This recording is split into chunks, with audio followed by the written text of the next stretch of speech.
This is The Weekly Set, the official podcast of TVEnthusiast.com. With your host, Tyson Gifford and William Roerick. Episode 150, recorded on April 4th and April 6th of 2018. Hello, everybody, and welcome to The Weekly Set, the official podcast of TVEnthusiast.com. I am your host. My name is Tyson. Joining me today, as always, is William Roerick. Hello. And our special guest for the evening, Nick. Howdy doody. So, today, to celebrate our 150th episode, we are playing a round of Advocates of Great Television. Now, if you've never done that before, if you've never experienced one of our Advocate shows before, basically we all pick a show to represent and a specific episode in that show. And we talk about it and why it's a great show and why it's notable. This time we decided to kind of pick a category to kind of focus in on that's less about the show itself and more about the format of the episode. So there are a lot of episode tropes, which are just kind of like a standard kind of format that an episode falls in. You maybe have heard of like clip shows or bottle episodes, things like that. Well, one of the really popular ones, especially in genre television, is called a Groundhog Day episode. And so that's what we're going to be doing. All three of the episodes we're talking about are Groundhog Day episodes. But before that, I wanted to note that after our discussion, there will be a separate segment in which Will and I talk about the season finale of The Magicians. So if you've been watching along with us and listening to that part, don't worry, that's still going to be in the podcast. It's just going to be later on in the podcast. I'm going to edit that in separately. But let's get started with our Groundhog Day episodes. Advocates of Great Television. All right. A Groundhog Day episode, if you've never seen the movie Groundhog Day, is basically a time loop. So you have a character who is stuck in a time loop, and he has to repeat the day over and over again. And the events of the day, it plays a lot with repetition because the same things happen over and over, and the protagonist or the character stuck in this time loop has to use that information to figure out how to right a bunch of wrongs or basically create the correct path forward that allows him to break out of this time loop. Him or her or it or whatever, depending on what the show is. Groundhog Day was a popular movie in the early 90s starring Bill Murray. It's a really great movie if you haven't seen it. I can't imagine anybody who's never seen Groundhog Day, but if you haven't, you should watch it. But chances are you've probably seen some show or another that has done a Groundhog Day episode. I also want to note that even though the trope is commonly called a Groundhog Day episode, there are actual movies and TV shows that have done this format before the movie Groundhog Day ever came out. And that includes Star Trek Next Generation, which had an episode that came out like a year before. But it's just commonly referred to as a Groundhog Day time loop trope. So that's kind of what a Groundhog Day episode is. And as we talk about each show, we're going to kind of break down like the format of a Groundhog Day episode and how that works. And as we go along in each pick that goes forward is a little bit further away from the base concept of a Groundhog Day episode, which is going to make it a little bit interesting to talk about. So I'm going to start things off with my pick. My pick was Xena, Warrior Princess. Now, just to talk a little bit about the show before we get into the episode trope, Xena was a syndicated series, which means that it didn't have any set network. It was bought by different local areas, so it might be on the channel that you'd normally watch CBS on. It might be on like Saturday night on that channel since CBS doesn't actually have any content to air during then. Or it could be on Fox if you're in a different area, or it could be on the CW if you're in a different area. In the case of Xena, it predates the CW, so it wouldn't have been on that.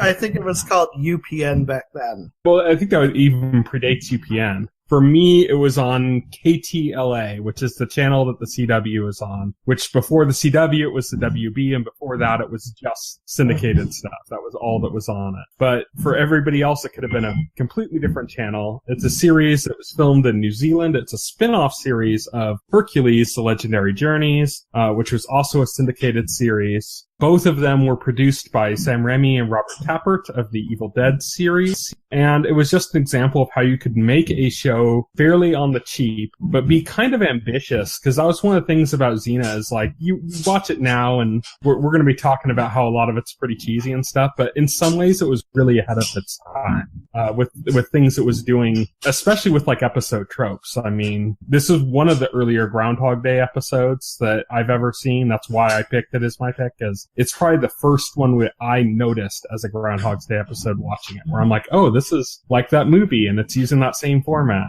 But it's also done like an early musical episode. It's done like all sorts of just kind of different experimental things. But to the episode itself, the episode is season 3, episode 2. Been There, Done That. It's available on Hulu if anybody wants to watch it.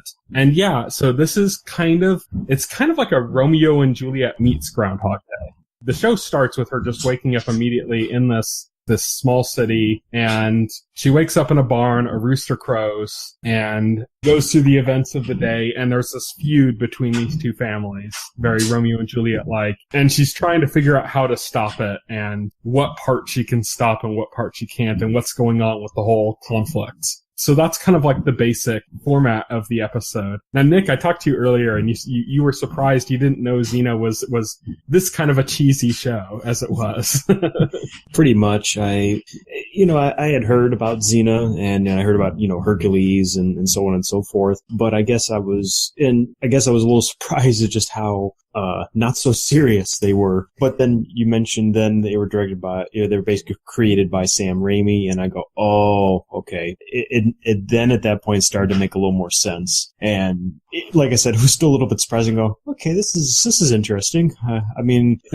Well, just sometimes just the way that Xena would, react and stuff like that, and all the sound effects that were going on. And, oh yeah, it's very slapstick. Yeah, very much so. Yeah, this episode was very slapstick. Probably more so than most other Xena episodes from my recollection, although my recollection is hazy. It's been so long. Xena episodes were always they always had that weird, like a little bit of cheesiness to them at all times. There were more serious episodes. There were lighter episodes, even lighter than this, but this was one of the more lighter episodes. Yeah, they always had some kind of like a cheesy tone around it. Oh yeah, totally.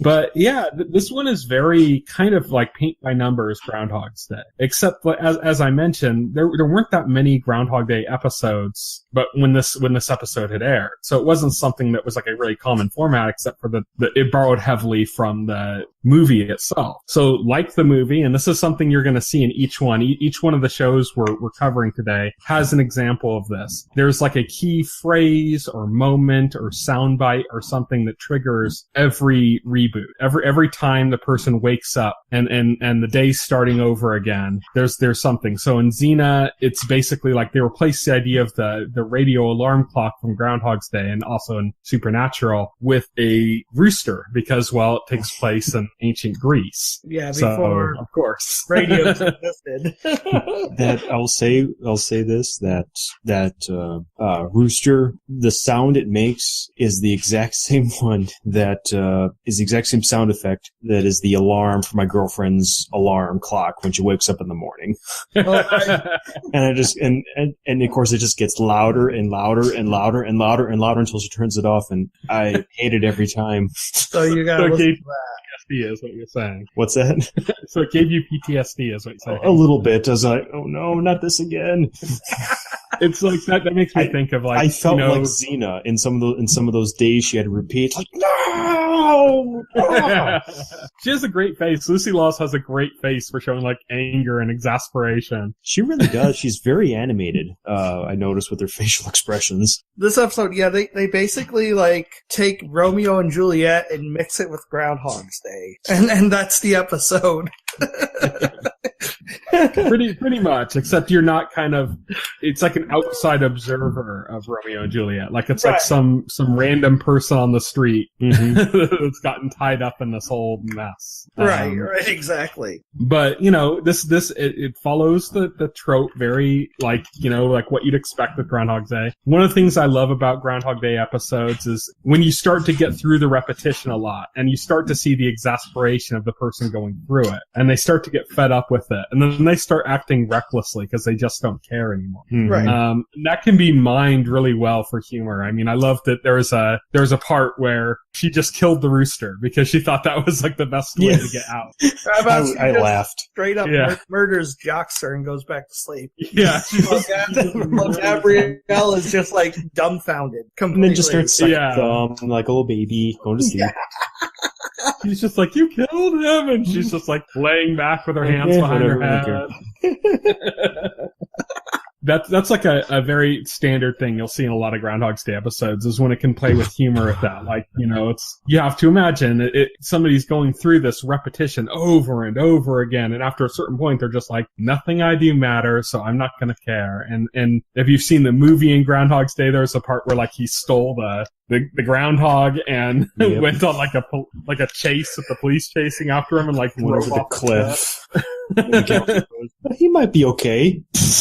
Just explodes. Another thing that happened in this episode is that's a standard trope of Groundhog's Day episodes is that at a certain point she realized that she had time because she was in this loop and it kept going over and again that she had to learn information. And that's a big part of Groundhog's Day episodes as well is the moment in which you have to learn a lot of information to use to change things because you're going to have to know like, okay, at, 12 o'clock, this character is going to, go walk in here. And because he walks in there, this is going to happen. And this other thing's going to happen. And so you have to do that. But then you also have to say, okay, well, what's causing this situation? So you have to like talk to characters and gather information that you can take with you on your next loop as a way of solving a problem. And that's basically what happens through the course of this show. At first, she starts just trying to, an old man gets run down by a runaway carriage. So she figures out, okay, she can stop that. Then it's like she has to stop all these different fights. So she stops all those fights, gets everything done. She brings the houses back together, gets them on the same page. You think, okay, everything's done. Well, what she didn't do was figure out the reason why it was happening. And that's why saving the old man and stopping the houses from fighting didn't solve her issue because that's not why the loop existed. Yeah. So the loop, what we find out is that the loop existed because two of the children of these two warring houses, a boy and a girl, the girl ended up taking a poison and to kill herself because she couldn't live without her boy. Very, Romeo and Juliet. And it's Romeo and Juliet. It's basically that. Yeah. Yeah. And by the time the guy kind of figures out the plan to kind of try to help her and say, hey, we can get out of here and do this, she's already taken the poison and she's going to die. So this character ends up finding a means. He prayed to Cupid. Yeah, Cupid. That was it. Yeah. So he prayed to Cupid and Cupid created the time loop. Right. Yes. He created the time loop so you can always be with her basicin Right. And then I think it was because it was true love, Cupid granted him one wish. But then the caveat then was that this would happen until someone could come in to fix everything. Mm-hmm. Yes. And so that's what happens is the day is repeating itself over and over again. This girl's taking this poison. She takes it very soon after the point that Xena wakes up every day. So it makes it very hard. Like she tries to get there in time and just misses it. Just doesn't make it quite in time. There's a kind of a funny scene where she's just trying to gather information. So she's like taking measurements and eyeballing things as like war is just breaking out all around her. And so you just see this like feuding.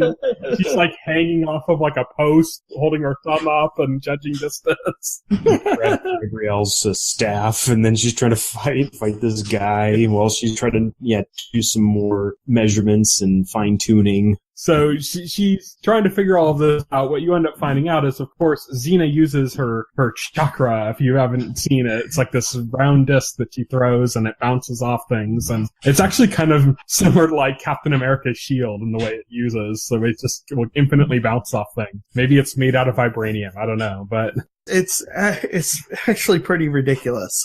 Yeah. And she basically uses an elaborate launch with that to first head off and end up saving the old guy by kind of knocking his hat off and causing him to miss getting hit. And then it kind of bounces all around town, breaks the vial with the poison just as the girl's about to drink it. And then Xena herself can go into town and stop the fights and get everybody to kind of come together. That's kind of how things end, except that Xena wakes up the next day to the same rise and shine with the rooster and Joxer coming in, rise and shine, except this time she's super excited because Joxer comes in with turnips instead of goose eggs. Yes. And that's to show that the day has gone by. This is another kind of trope of a Groundhog's Day episode, is that you have to have something that's close enough to the way the person woke up before that kind of creates that moment of anxiety before it shows that it's different, and that everything's right and they can move on. So,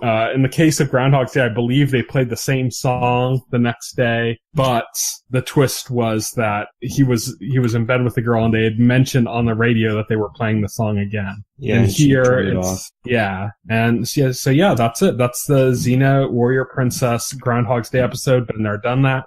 It's very by the books Groundhog's Day.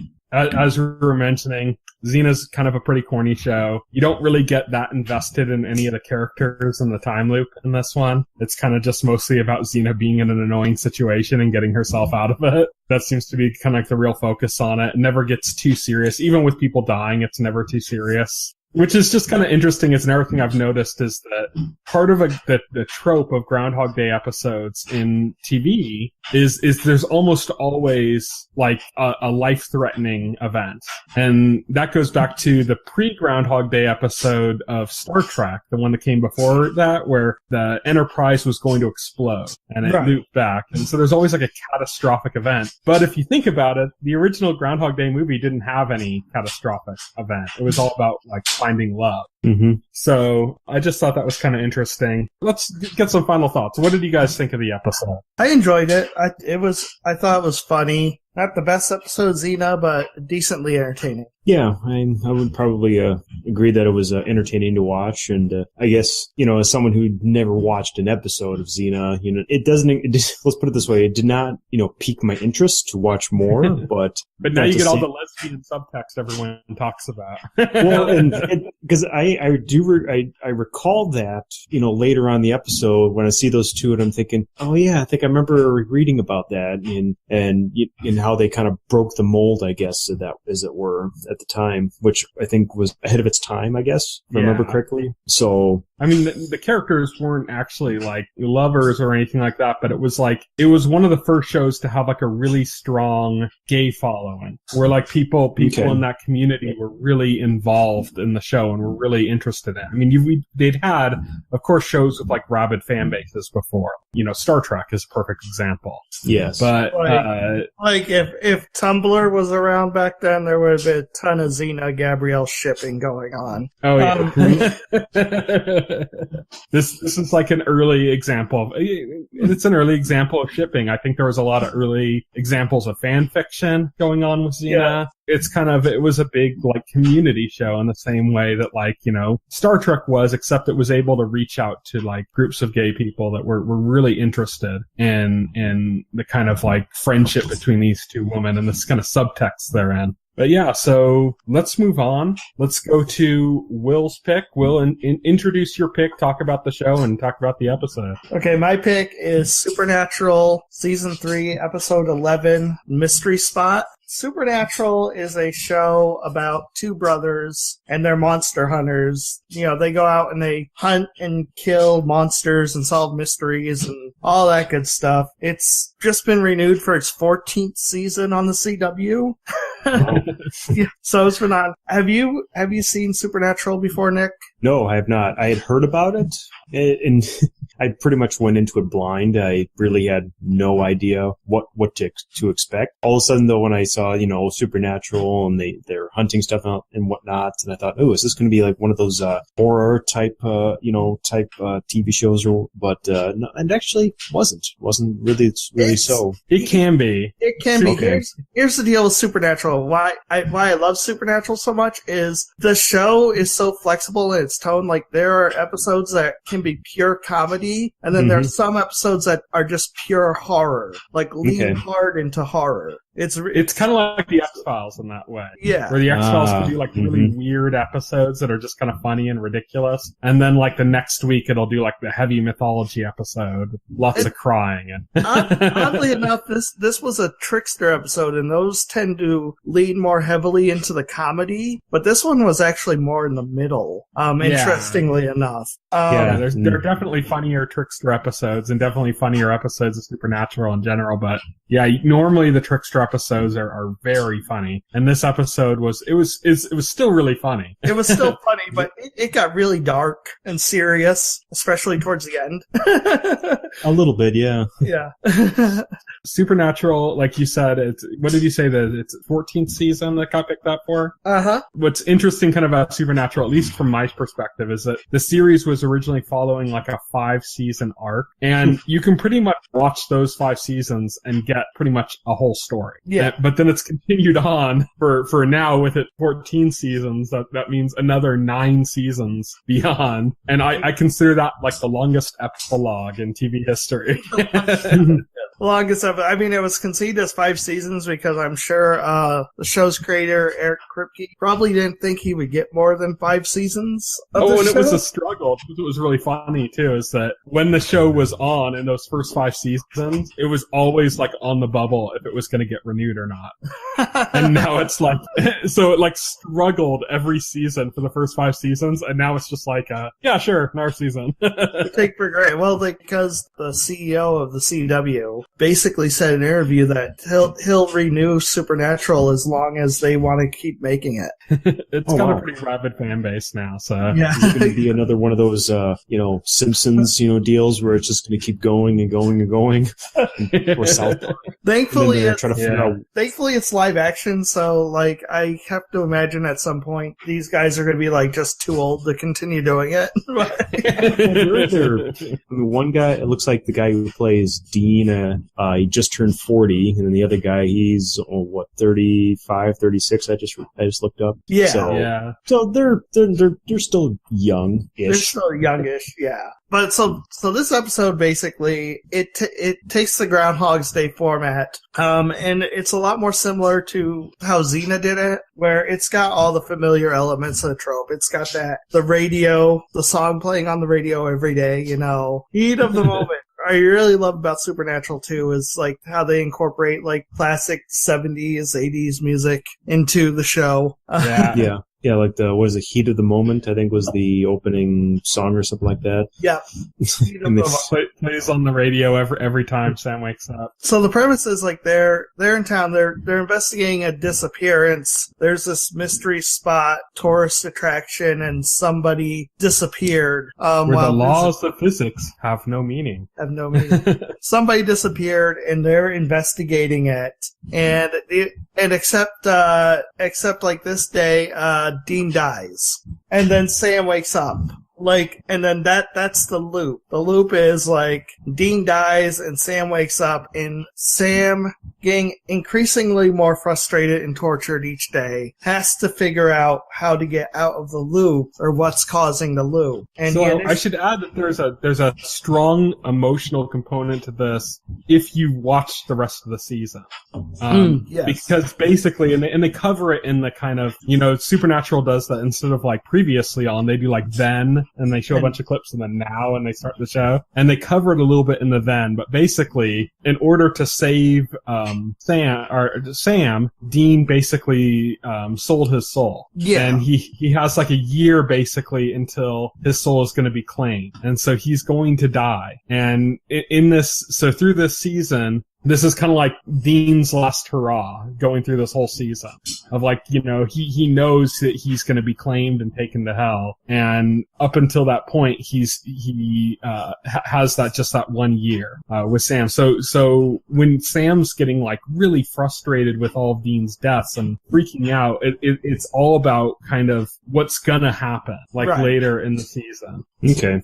So Sam thinks it has something to do with this mystery spot, this guy's disappearance, but it has nothing to do with either.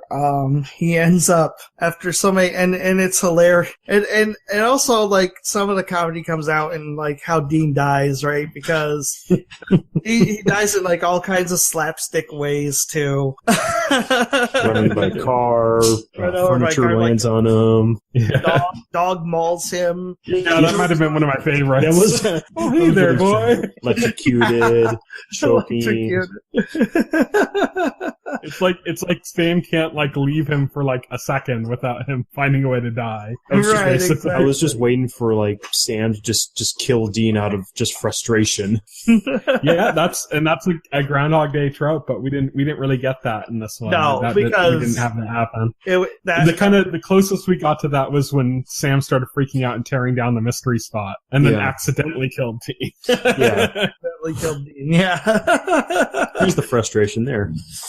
But what eventually he figures out is he eventually figures out that this is the work of the trickster, because the trickster makes a mistake, and in one of the loops he uses a different syrup for his pancakes at the diner. So Sam knows like everything in this small town hundreds of times, you know. Yeah. Sam, having lived through this day hundreds of times, memorized like every detail about everything, and so he picks up on that, and he finds the trickster, and he gets the trickster to end the time loop. Interestingly, this is normally where these episodes would end. The time loop is broken, things are restored to normal, but he wakes up in the morning to an alarm clock, but instead of Heat in the Moment, it's playing Back in Time from the Back to the Future soundtrack. It's Wednesday, right? Yeah. Yeah, this is normally where the episode would end, but Dean still gets killed. Only this time it's not a time loop, that it doesn't loop. And so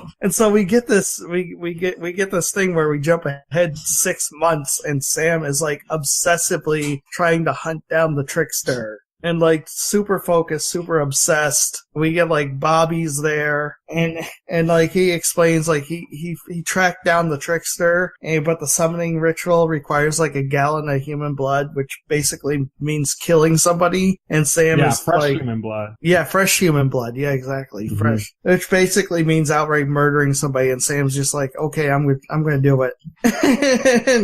And Bobby is like, no, but if you're gonna do it, you might as well just do it to me. And Sam, thinking Bobby's the trickster, stabs him with the god-killing piece of wood, the stake. Yeah, it's a stake with like, from a past episode, if I remember, it's a stake with like, I think it's like a certain kind of blood or something, certain kind of animal's blood on it. Yeah. That's been dipped in or something. That's like supposed to be a way of like killing like pagan gods, basically. Yeah. Okay. Yeah, it kills pagan gods. And then it turns out that was a trick of the trickster. Trickster comes back, and he basically explains the subtext of the season, right? That you explained earlier, that Dean is supposed to die, and there's nothing Sam can do about it. And like the trickster explains, he's trying to impart a lesson to Sam, like, Dean is gonna die, you're just gonna have to deal with it, and I'm just trying to get you used to that reality, right? If this episode had come out after Frozen, they would have used a reference to Let It Go.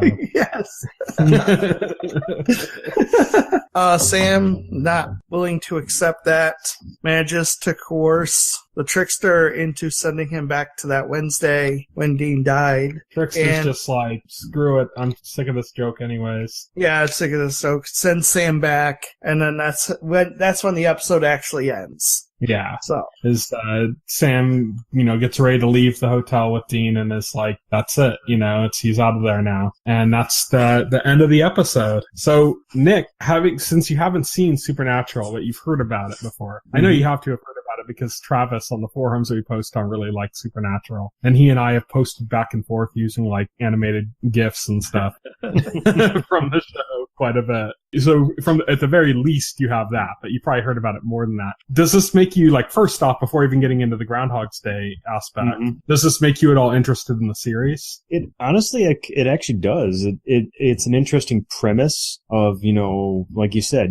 hunting demons and other supernatural and stuff like that with, guns and basically crisscrossing the whole country to take care of business. And also the fact that I had no idea who the trickster was. So it's piqued my interest a little bit in saying, okay, who is this guy? And what is his motivation? What is he doing here? Et cetera, et cetera. And of course, this is the third season or so. Yeah. And of course, now there's now going to be a 14th season. And I don't know if Trickster has been, killed or if he's around. I don't know. But anyway, it sounds more interesting to dive into now. Yeah. I just remember that, like, you could basically, if it seems intimidating with how long it is, you could get through the 5th season and basically stop if you wanted to. Yeah, it's kind of the natural conclusion of the series. I would say, yeah, commit yourself to at least the first 5 seasons. Don't commit yourself to a full 14 season binge. That would be insane. But but if you just like the format at that point, because the first 5 seasons is there's an overarching story that goes through that. And once you get through that in the first 5, if you just still I like the format still, so I just want to watch it, then keep watching. Because the rest of the series is basically, like I said, it's like a big, long epilogue of just lots of different stories that it goes through. And it just kind of becomes, each season will have an arc and they'll have something, but it's not like this 5-episode arc anymore. That's over. It's just kind of more fun stuff. They just recently did a Scooby-Doo episode where they got pulled into a television and were animated and in an episode of Scooby-Doo. That sounds interesting. So they just kind of do weird stuff. That's one of the things I love about Supernatural is that it'll just do really off the wall weird stuff. And it can be really funny and it can also be really emotional too and really dark. It's so meta. There's also an episode where they end up in the real world and they have to pretend like they're the actors who play them in the show. So they have to pretend they're Jared Padalecki and Jensen Ackles. Yeah. Sounds like the TV version of Last Action Hero or something. Yeah, exactly. Yeah. It does have an element to that. There's quite a bit of meta stuff in Supernatural in general, but yeah, there's all sorts of kind of interesting stuff. And the Trickster, he's kind of been the highlight in the series of whenever a Trickster episode comes up, it's yes, another Trickster episode. There's another one besides this that's called Changing Channels that is probably my favorite episode of the whole series. But yeah, I think the series as a whole, let's talk a little bit more about the kind of the Groundhog's Day aspect of the episode. As we've mentioned before with Xena did use the crowing of the rooster, and this it's heat of the moment on the radio. One thing I like to point out the difference between this and Xena is Xena played things out more each time. We got to see the repetition more. This didn't do that. This did a lot of skipping around because we've already seen it, so they kept it compact. So yeah, it did the repetition. I think the first 3 cycles, and then it kind of started skipping so that you didn't have to rewatch the repetition. Right. But that's also partly because all the kind of repetitive moments, instead of being clues for what they need to do in Supernatural, it was more just things that would lead to Dean's death. Right. Exactly. Yeah. In Xena, it was all okay, well, this is a repetitive thing that she needs to pay attention to because she needs to address it later. In Supernatural, the point wasn't so much finding an actual clue within the repetition so much as it was learning a lesson from the repetitions and the fact that Dean kept dying. Right. For Sam. So it's kind of different purposes. Mm-hmm. I should note that if you do want to watch that, Supernatural is on Netflix. Yes.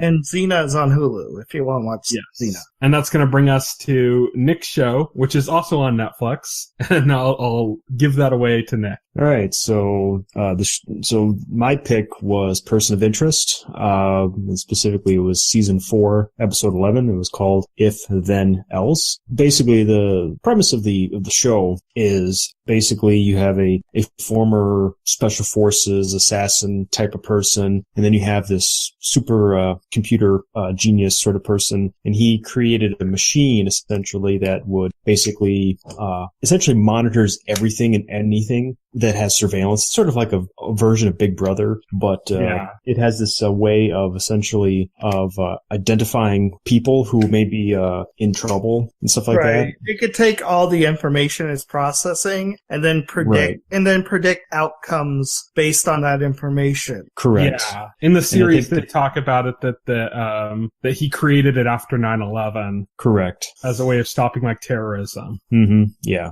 And in this particular episode, there's a sort of a potential economic collapse about to happen at the stock exchange, and essentially the group here, played by Jim Caviezel, Michael Emerson, Kevin Chapman, Amy Ecker, and basically they have to go inside this building, if I remember correctly, I can't remember, to basically stop an economic collapse. And it's like a Wall Street collapse. Correct, yeah. And what they have to do is it's almost like a so-called suicide mission in a way. And what the machine does is it basically goes through a series of various scenarios that the characters can go through to achieve their objective. And you basically, in the episode plays out, you witnessing how the machine is showing these different scenarios. But then it reverts back to in the past, where the computer genius Finch tries to teach the machine a lesson in probability and in options via a game of chess. Right. So it's playing chess like in New York, where the people go outside and play chess on the table sets, like in the park. Exactly. It's basically that he's playing against the computer. That he's standing in line of sight for a surveillance camera, and the computer's contacting him on his phone to give moves and stuff. Mm-hmm.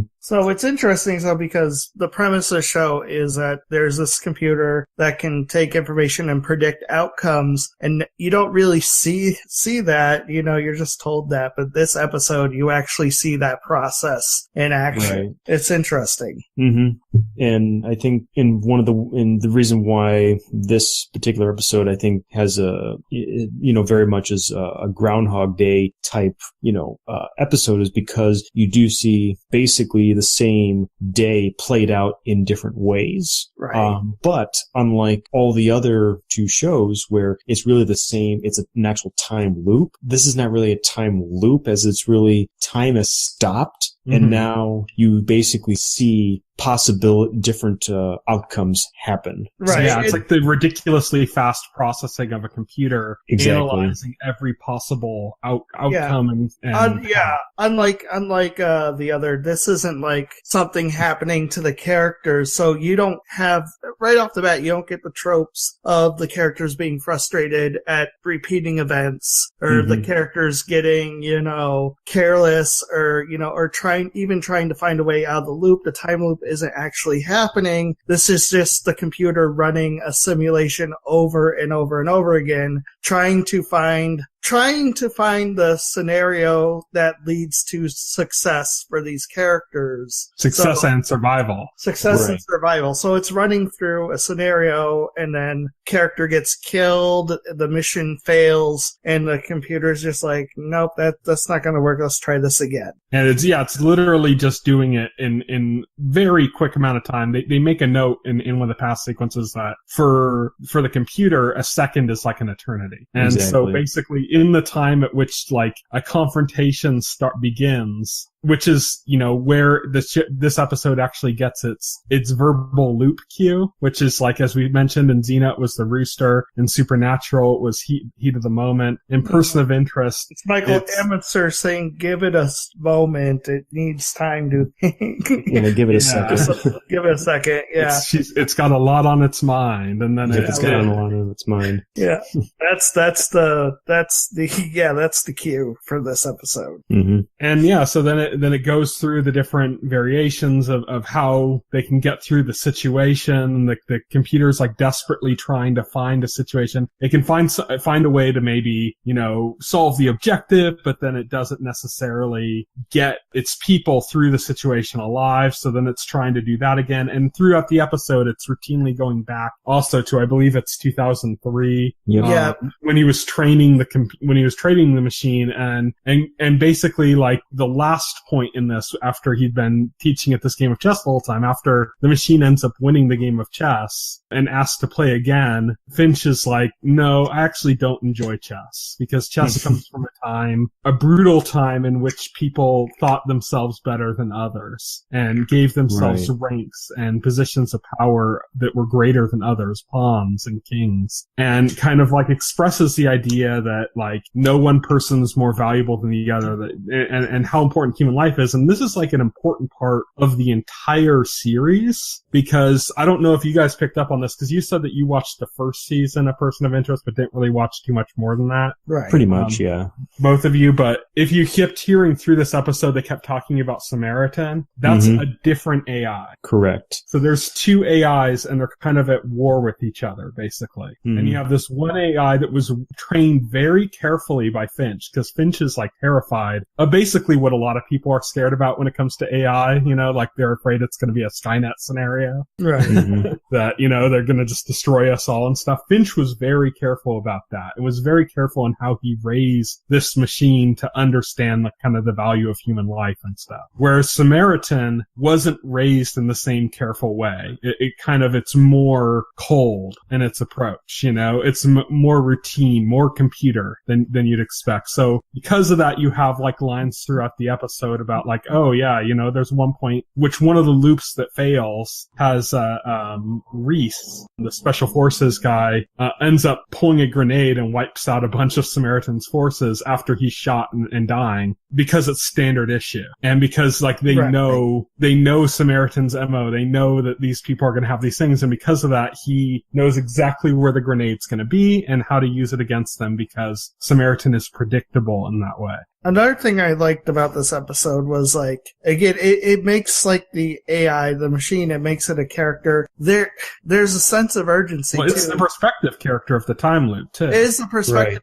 character, but how it humanizes the machine. Like, there's a sense of urgency, right? Because events are happening in real time until the computer has to analyze the situation and find a solution. It's only got a limited time to do that. You see a clock running down as it's going through these scenarios. It doesn't have infinite amount of time to find the right scenario. So as the clock is getting closer to zero, it's getting more and more frantic in trying to solve this to the point of even speeding up the simulations. Mm-hmm. Right. Yeah.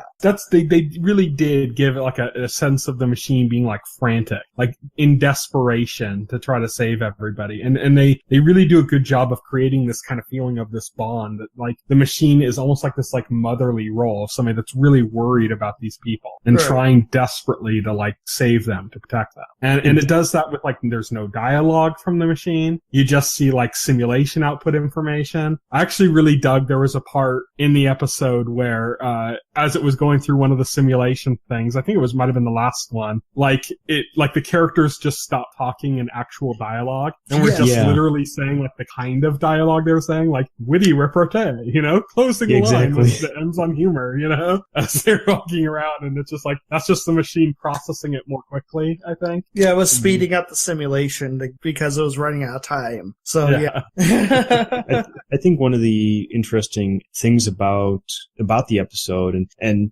was from the perspective is, like you were saying, how it is becoming a little more frantic. It's going through hundreds of thousands of different scenarios and outcomes and trying to come up with the best possible outcome that includes, making sure that the objective is clear, but also trying to save everyone. In my mind, it humanizes the machine. And I think that it goes back to what Finch was doing back in during the past in 2003 when Finch is trying to teach the machine how to play chess and, being able to select different possibilities and in different moves. And I guess another theme of it is that, nothing is really set in stone. You can basically control your own destiny, as it were, which I think kind of piggies back into the other two shows in that you have all these various scenarios that play out on this one particular day, but only one of them will actually get you through it. And which I think is sort of a interesting aspect, of a Groundhog Day episode is, you see all the different scenarios that play out, but just imagine if you only watched it,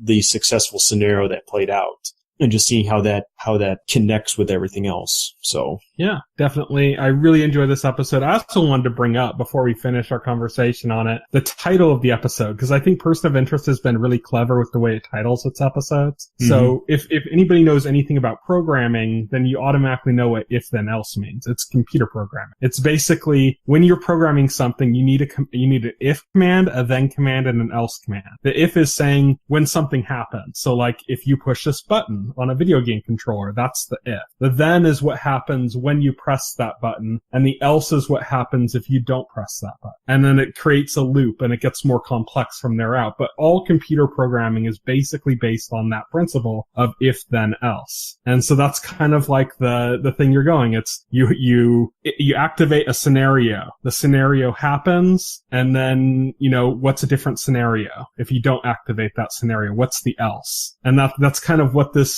episode has been going through. I think they've been clever with kind of like almost all of the titles that this show has had. They've been really clever with them. But that's something I particularly enjoyed as well from this episode. I also wanted to bring up that, in case you guys didn't know it, Person of Interest was created by Jonathan Nolan, who is the brother of Christopher Nolan, who, if you've ever seen, the Nolan Batman movies, meaning, Batman, was it Batman Begins was the first one, right? And then Dark Knight and Dark Knight Rises, as well as Inception and Interstellar, Insomnia. What was the magician one? Prestige. Yeah, the Prestige. Fantastic movie. Okay. So those are all Christopher Nolan's movies. Jonathan Nolan, who, was the creator of this show, was also involved in pretty much all of those, as a writer and a producer. And don't forget Dunkirk. Yes, Dunkirk as well. Now, what Jonathan Nolan has been doing, and it kind of is like an evolution going from Person of Interest. It's like a natural continuation for a different series, is Westworld. If you've seen that HBO series, that's his current project, which is also about artificial intelligence. It's kind of like a slightly different kind of take on it, but you can see the similarities. Interestingly enough, Westworld was one of my contenders for my Groundhog Day episode, but it was just too loosely fitting into the format. But like the first episode of Westworld could be considered a Groundhog Day episode, because it goes through the routines of these AIs in this theme park, and like how they kind of just repeat the same thing, and how the guests can influence and change their paths. Right. And that's kind of how the first episode was presented. It was presented kind of like a Groundhog's Day episode. So I just thought that was kind of interesting. This is somebody that's like kind of taken this concept multiple times now, not just in Person of Interest, in Westworld as well. So yeah, that's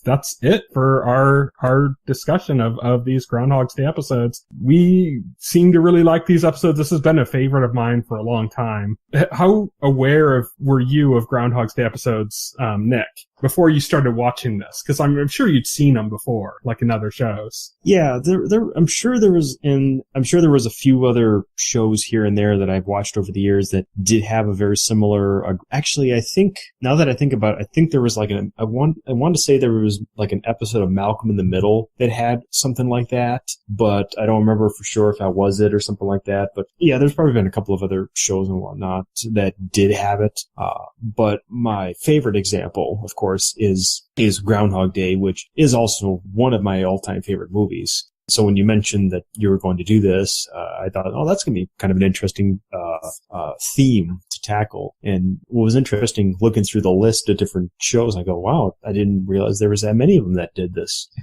So, and in retrospect, they all follow the same premise, but there's always little differences and nuances that kind of make it just a little bit more fresh. And I think in some respects, you could also say that, maybe the writers are just, hey, we got a theme here. This is our theme, the Groundhog Day theme. What can we do with this? That may be something that has not been done before. So it's an interesting premise to tackle, I think. How about you, Will? Yeah, no, I like these episodes. They're a lot of fun. They tend to be very fun and very creative in how they're made. I enjoyed all 3 episodes that we had to watch. Obviously, I already love Supernatural, but Person of Interest, I think out of the 3 episodes, I think Person of Interest was my favorite one, to be honest. I just thought that was the most creative out of the 3. Oh yeah, definitely the most creative as far as how it handled the format. It kind of had to be because it's a grounded show. It can't fit. Right. It can't say kind of shows that would be, yeah. like the other 2 Supernatural. There's no magic. There's no time travel. Exactly. So it has to find a way to do that within its reins. What I think really worked with the Person of Interest episode is that by doing this and tying it in with the flashback of this aspect of the training of the machine, it made it so integral to the plot of the entire series, more so than most of the episodes in the series. Right. So not only was it a great Groundhog's Day episode, but it's a really great example of this war between these 2 artificial intelligences and the kind of the themes over arcing of the entire series as a whole are really central to it, which I really like. I mean, you could even say that, hey, what is Person of Interest all about? You could probably show them pretty much the entire episode minus probably the very, very end and stuff like that. But you could pretty much show them the episode and say, this is Person of Interest in a nutshell. Oh, that ending was brutal, by the way. That was, wow, what a gut punch. Yeah, it's a good show. I enjoyed it through its entire run. It actually had a really strong ending too. A really kind of emotional and strong, well done ending. I definitely recommend people who haven't seen the series to watch the whole thing, not just this episode, but it's just a really good show. It's, as I said, Supernatural, first 5 seasons. If you like it, then go past that. Person of Interest, the whole run. It's not that long. I think it's 5 or 6 seasons or something like that. 6. 6 seasons. Yeah. It's not that long of a run. And it's just a really good show that keeps getting better as it goes along too. It starts off a little bit episodic and then it gets more and more serialized as it goes. It starts off as a typical procedural, Yeah, case of the week kind of thing. Yeah. 5 seasons it was on. Yeah. Sorry. But yeah, great shows, all of them. We like Groundhog's Day episodes. I think this has been really fun. So I think from now on, when we do Advocates, at least for the foreseeable future, we're going to be doing episode tropes. So we did Groundhog's Day. Maybe we'll do bottle episodes next, or one of my favorite types is, you ever see a show where they have the villain character or something that's new to that episode that they're pursuing, and it's a really hard chase. I always call it the abandon all hope trope, because there was a show called Space Above and Beyond where they had this alien ship that literally had abandon all hope written on it. Oh yeah. Bottle episodes actually frustrate me. I hate episodes where it all happens in a single location. I don't know why. You actually just did a pretty decent one of Brooklyn Nine-Nine did a bottle episode where it was all basically, and it had a few other locations, but it was primarily in an interrogation. And so we might do something like that again later. Maybe not bottle episode, maybe something else. There's lots of different kind of classic tropes, I also like the clip shows that aren't actually clip shows. I love that trope. Okay. Yeah, that's funny. When they show you stuff as if it's clips from a past episode, but it's actually new material. That can be really funny. But that's it for this discussion. Stay tuned to the podcast because we are going to be talking about the season finale of The Magicians next. But Nick is going to be leaving us now, so I'm going to give him a chance to say goodbye and plug anything he wants to plug. Thanks, Tyson. Yeah, I had a great time doing this, and was interesting just for me trying to, expand, I guess, the different TV shows that are out there. As Tyson, I'm sure you will as well. I don't watch as much TV as I probably should. You guys seem to watch it all, and then I wonder, how does anyone have time for that? I'm in the Groundhog Day loop. Yeah, exactly.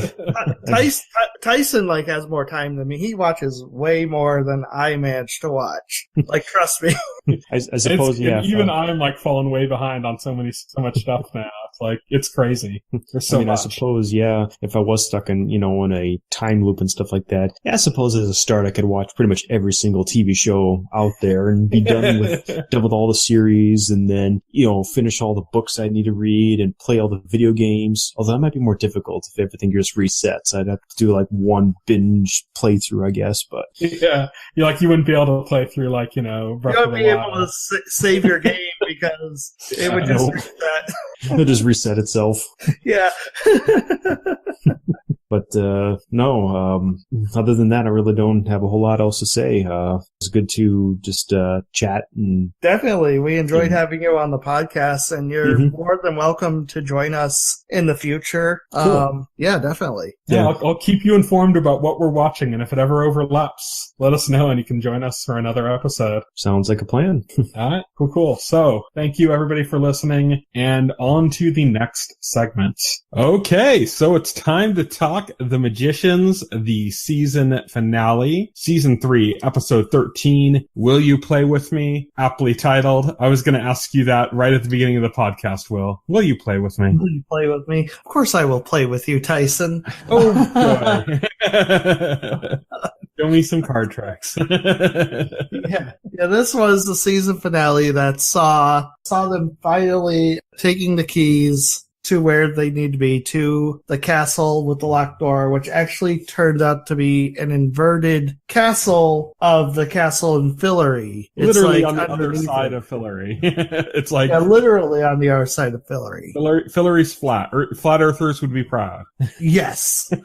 Flat Earthers would be very proud. So they have to go there. They find out, the story about the keys, how the keys were made. Prometheus made the keys, actually. And they were correct. The purpose is to keep in something terrible, like a mistake that the gods made, that the gods didn't want getting out. Mm-hmm. And so Prometheus designed the keys, and he designed the quest as basically something impossible that only this group would be able to solve because the gods foresaw that. Yes. Or Prometheus foresaw that. Yeah. Or Prometheus foresaw that. Yes. So making all of those keys, Prometheus basically sacrificed all of his power and then left himself vulnerable to enemy attack. Yep. He was vulnerable. So he was killed shortly after making the keys by his enemies. And that's the lore. That's the lore behind the quest. Mm-hmm. And the castle was also designed by Prometheus, by the way, just to say. Okay. So, we should note before we get into the castle itself that one significant event that occurred outside of that was that fairies were being hunted by what turns out to be the one traveler from the library and the one surviving person from the family that were enslaving the fairies, who was the person that we first got introduced to that family through. She was one of the administrators at Breakbills. Yes, I think, and so or part of the board at Breakbills. Yes. So after the fairies escape our world, they go to Fillory. We remember last episode they had Elliot and Margot had the election. Margot was named King of Fillory, and through that deal to get the fairies' key, they offered the fairies safe haven in Fillory. Full citizenship. Well, full citizenship. Well, these guys somehow figured out that all the fairies were in Fillory, and so they actually traveled to Fillory to continue hunting fairies. Mm-hmm. And so the fairy queen came to complain to Elliot's wife, who was kind of left in charge of Fillory while Elliot was on the quest with everyone else. she kind of set a trap and found out that those people using herself as bait, even though she wasn't a fairy, but she couldn't really stop them because they had a traveler with them and he could just kind of wink out. Yeah. So instead, she brought them to the castle for a negotiation. The fairy queen got involved and surprisingly basically offered to sacrifice herself for her people. Yes. Saying she had basically the power of 50 fairies within her and that they could take her life and use her, but it would be signing a contract that basically says they could never hunt fairies. Anybody of mankind, anybody not of fairy kind, could never hunt fairies again. So, right. So basically, like these people are going to be acting as representatives of everybody non-fairy. That's going to make it so fairies can never be hunted again. But doing this and sacrificing the fairy queen, she gives them the power that they need to power the siphon. Mm-hmm. Which the siphon is what they're planning to use to steal magic when magic is restored. That brings us to the quest to the castle of Blackspire. Before that, Julia had basically been taken away. Like her spark has been turned into a full flame. She's a full-fledged goddess now. Yeah, and a goddess comes to take her away. And to teach her how to be a goddess, right? Which is basically ignore your friends, ignore your human self, and just, I don't know. they're just like in this like garden or something, and she's telling Julia to like ignore her friends, ignore her cries. And then, so as an alternative to do what? Sit there and focus on being a god? I don't know. It does. That's the true purpose. It's so important. Yeah. It's so important. Important work. Very important work. But before she goes, she gives Quentin one last like little burst of magical power, basically saying, I'm giving you one spell to kind of protect yourself with, since you're going into something really dangerous. Quentin uses a spell, however, uses it right away. Right. Yeah. To reach out to the person who is guarding Blackspire, who the person who is staying there, to make a deal with her. Right. Who's in the castle to make a deal with her. Quentin makes a deal with her that he is going to take her place and let her leave, and that he is going to be the guardian of the castle. And in doing so, she's not going to give any resistance. She's going to let them in, because they basically find out that there's like this contradiction that in order to get into the castle, they have to use the keys. But then the keys are like eaten by the castle, and then they have to use the keys inside the castle to open up. They have to use the keys twice, but they can't use the keys twice. Yeah. It's like a one-use consumable item. So they figure out this woman can open up the castle for them. They can get in, then they can use the keys to open up magic, release it, and then Quentin will stay behind and everybody else will leave. And Quentin will now be the guardian of this creature in this castle. Right. And, nobody's really happy about this. Everybody objects to it, basically. But Quentin's like, hey, you guys have all done your little sacrifice bit. Alice, you sacrificed your life to take out the beast. Right. Elliot, you sacrificed your life on Earth to become the king of Fillory because it was necessary in order to get the god-killing knife. So it's like everybody's kind of done this, and he's like, it's my turn. He's all, I'm going to do this. So they seem to go along with it. Alice, meanwhile, goes and talks to the dean, and she wants to use a potion that's basically going to make her forget. It's going to like create a new identity within her. Right. And gives her some magic to do it with, because she has some magic to do it with. She has like the little bit of fairy powder that she's going to use alongside with this magic to kind of forget everything. The dean immediately after this, like unbeknownst to everybody else, except for the audience now, talks to the woman at the library. Yes. So now we know that the dean is somehow tied up with the library as well, has some kind of a deal with them. So it's like, that's like kind of first like, uh-oh kind of moment that something's going to go wrong in this and everything that's happening here. So our crew goes to the library, they get let in, all that's very easy, but it's tense because, you don't see this creature, you don't know where it is. The woman who guards is basically saying like, this creature just needs to be like coddled, it needs to be like loved and had attention on it at all times like a child. Right, exactly. So they get in. they encounter the creature. It looks like just some boy who like asks them to play with them or something, right? Mm-hmm. And Elliot actually shoots him with the God-killing bullet. Well, before that, like, Quentin is, like, showing him card tricks and stuff, making him kind of a good person for this job because he's into, like, all that kind of not real magic stuff, that could be very entertaining for a kid. But Elliot immediately shoots him with the bullet and is like, Quentin's like, wait a minute, we said we weren't going to do this. Why did you do this? And Elliot's like, no, this is how it's going to happen. We're not going to sacrifice you. Right, exactly. They take the keys, they're about to open up magic, but Alice hijacks it using the magic she has from the fairy powder and, takes her medicine so she'll forget everything or whatever, and uses the fairy dust and is basically saying that she's going to destroy the keys because nobody should have magic, that magic is causing nothing but turmoil and problems. So they need to just get rid of it. And she effectively does destroy the keys, and everyone kind of like freaks out about that, and then they're like, oh my god, what's going on? So Alice kind of betrayed them on that front. Julia just suddenly appears though, knocks Alice away, says, well, first off, you're out of here, knocks her away, and basically uses up all of her power, all of her god spark to recreate the keys. And so now they have the keys again, and they're going to use them, and they're like, you're giving up all your power. And she's like, well, this is my purpose. I feel it, that this is my purpose. This is what I was supposed to do. And then while they're like trying to figure all of this out, Alice notices, but is unable to communicate to them, that this creature that Elliot shot is able to move bodies. Right. And it gets into another body. Nobody else really notices this. They're too busy, pleased with themselves that they opened up magic. But no sooner than they open up magic that the library shows up. With their powered up siphon and steal it. Yep. And so they've taken control. They show up. It's the woman from that horrible family, it's the Traveler, and the Dean are the ones that show up. Yep, the Dean. Betrayal by the Dean, right?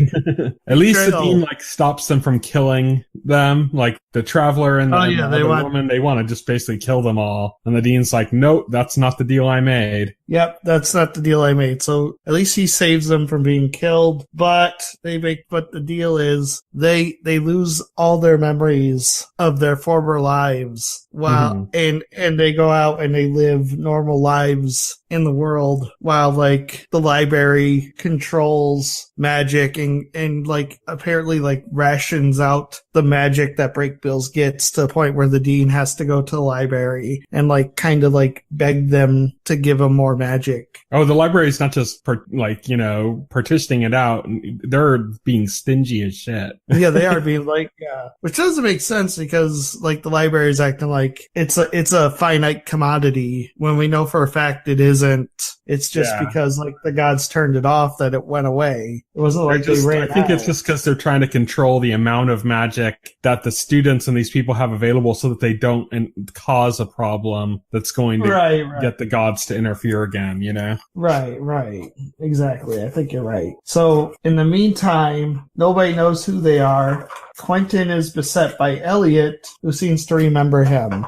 But Elliot isn't Elliot. Elliot is the monster from the castle who had jumped into Elliot's body when he killed its other host with the god bullet. Well, what's tricky about this scene and what makes it kind of heartbreaking is that when Elliot first kind of shows up and starts talking to Quentin, he seems kind of like desperate, like he's the one that's fighting this spell. And he's like, Quentin, it's me, and you're like, oh my god, he's fought this spell. So now it's going to be about Elliot trying to get everybody to remember again, to get them going again. No, it's not really Elliot. not even Elliot at all. And we find this out when he says, will you play with me? And you're like, oh. And then he starts asking about card tricks and... Now you realize Quentin is in immediate danger and he doesn't even realize it. Well, it seems like, unlike with Elliot, that this creature isn't necessarily interested in taking over Quentin so much as that he's... Oh, it's not taking over Quentin, but they say this thing's dangerous. Quentin doesn't play along. It might lash out and kill him. Exactly, yeah. It wants to play with Quentin because it liked the tricks that Quentin was doing. doing. And so it's holding Quentin basically accountable for the position he was going to take. And that's with Quentin not having any memories of this, that makes it very dangerous. And that's where we leave off. That's how the season ends. So it's kind of interesting. Last season ended with magic gone. This season begins with magic becoming bureaucratically controlled and rationed. But with all of our characters, without a memory, Elliot in control of this thing, seemingly, I guess, maybe identity killed. I don't know. I don't know if his identity is just dead or if he's just being possessed at the moment or what's going on with that. But for all intents and purposes at this point, he's gone. And Quentin, like you said, in immediate danger without realizing that he's in danger because he has no memory. Exactly. And okay, so I thought for a finale that was kind of weak. The monster that they hyped up didn't end up being like such a scary monster. Like I guess if they'd pulled a supernatural and made it like even younger when they'd encountered it the first time. Maybe. I think if you remember the episode of Supernatural where like the one where Dean ended up going to hell at the end where they found Lilith and she was like in the body of a little girl and she was like controlling everybody. So I get TV always does. I always forget I'm watching TV when this stuff happens because like they always talk about like something like crazy monster, crazy evil, and then it's just a person because, of course, budget, right? Because it's a TV show on a TV show budget. And so, like, whatever you have in your head is completely demolished and it just totally ruins the effect. I don't know, because it's like, I think Magicians has done this a few times where they've kind of, like, not met our hype with this. The last one being that, like, worm creature that Alice was so terrified of.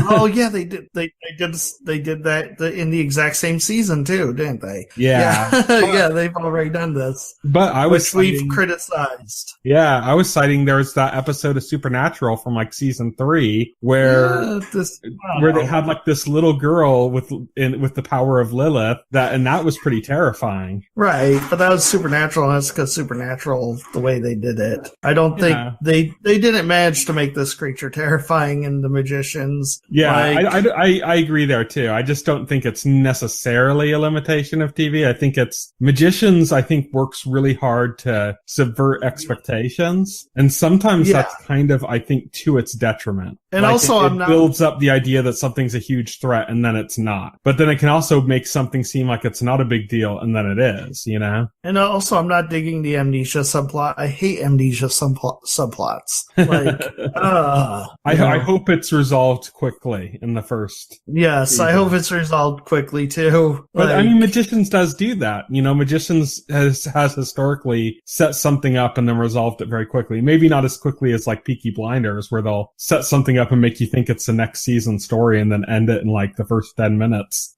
of the next season premiere. Maybe they'll end this in the first 10 minutes. I don't know. Of next season. But I don't think they'll stretch it out. I think every Magician seasonal story has kind of come about in like maybe towards the end of the first or in the second episode of the season. That's kind of like how they've done things. They've kind of like brought it up. I mean, this one, the quest for the keys wasn't hinted at all last season. I mean, magic being gone was, but the quest, that was all something that came last season ended with magic being gone, and then the quest for the keys was like something that came up this season. Yeah. You know? So obviously, they'll have more to do next season. I'm hoping they navigate around it well. This has been a really good season of the Magicians. I think we were in agreement that the monster is a little disappointing right now. I mean, it might not be as the story progresses. I just think as a finale, it was weak. Yeah, but that's fine because the rest of the season it lacked Mario. Yeah, the rest of the season was great. Yeah, that's a fair point. I still, I'll look forward to what's coming up with the next season of The Magicians, but I kind of wonder where they're going with it. I hope it's not a whole season amnesia storyline or something. Right. Yeah, exactly. I honestly, I'm a big fan of kind of payback and of people biting off more than they can chew and suffering for it. So I'm kind of hoping that the library gets pretty much decimated. Yeah, I'm hoping so too. Yeah, definitely. Because I don't think it's necessarily all that interesting anymore. And I think like the most interesting thing they could do is bring it to a really hard end by showing like, you know, what happens when something does that. But it's interesting because this could also be a little bit telling because the library has Alice who talks to the dean and tells him about the creature and then it is able to move bodies. Not necessarily completely convincing the dean, but Alice is like a prisoner of the library now. What's interesting about that is earlier in the season we saw in the underworld and Alice had been there for like ages with her hair growing like all the way down the hallway basically, who's like writing everybody's books. Right, exactly. So perhaps she's like a part of that, you know, like perhaps that's like the future Alice or something, and that we get like a little bit of a time travel hijinks coming up. I don't know, maybe, possibly. We'll have to see. I mean, time travel's happened in The Magicians before, so why not again? Right, exactly. Yeah, basically. But I mean, that's pretty much it. That's The Magicians. Let's talk about what's coming up in the week ahead. So by the time this podcast is available, actually while we're recording the second segment right now, Money Heist and Troy Fall of City have both come to Netflix. Money Heist for its second season, Troy Fall of a City for its first. I believe these are both foreign series. Netflix has just announced like a shit ton of new foreign series. There's another one here this week too. Tomorrow, Saturday, April 7th, 2018, Ransom comes to CBS. On Sunday, April 8th, 2018, Howard's End, a new adaptation, a TV series version, comes to Starz. Killing Eve comes to BBC America. That's like their new big show after Orphan Black. Unforgotten comes to PBS. Then on Monday, April 9th, 2018, AMO comes to Netflix. This is another Netflix foreign series. This is Netflix's first original from the Philippines. So it's supposed to be like a crime drama. Tuesday, April 10th, 2018, the final season of New Girl continues, and In Contempt returns to BET. Then on Wednesday, April 11th, 2018, The Expanse is back on Sci-Fi for its third season. I am very much looking forward to that. Thursday, April 12th, 2018, Supermansion returns to Crackle. And then on Friday, April 13th, 2018, Relic, which is just killer spelled backwards, comes to Cinemax. This is like a murder mystery told in reverse. So it starts with them having caught the killer and then goes backwards, kind of showing like everything that kind of happened. Bosch returns to Amazon. That's kind of like the new, I guess, show for old people, detective show for old people. I know my dad loves it. Chef's Table Pastry comes to Netflix, and Lost in Space comes to Netflix, which we will be covering on the show, but we're going to be doing it one episode a week. We're not going to like binge it and do a full discussion on the whole thing. So that'll be not next week's podcast, but the week after that. Next week's podcast is going to be Legion. We're going to be the first 2 episodes of season 2. And then the week after that, like I said, we're going to start rolling in Lost in Space, which we're going to cover week to week. And then when it comes out, we're also going to fold in Westworld. So we're going to get up to our spring season is basically going to be Lost in Space, Legion, and Westworld. That's what we're going to be discussing throughout it. So Look forward to that. Until then, you can reach me on Twitter. I'm at Tyson Gifford. You can reach Will. He is at Voxel Hero. You can check out our Facebook page and our YouTube channel, as well as our site, TVEnthusiast.com. You can subscribe to the podcast through any major podcast client like iTunes or Pocket Cast, and the entire backlog of our podcast is available on our YouTube channel. So thank you everybody for listening. Good night. Good night. If you would like to voice your opinion, send an email to theweeklyset@TVEnthusiast.com. TV Enthusiast is a part of the Enthusiast Media Network. Stay tuned to TV Enthusiast and the Weekly Set podcast for more.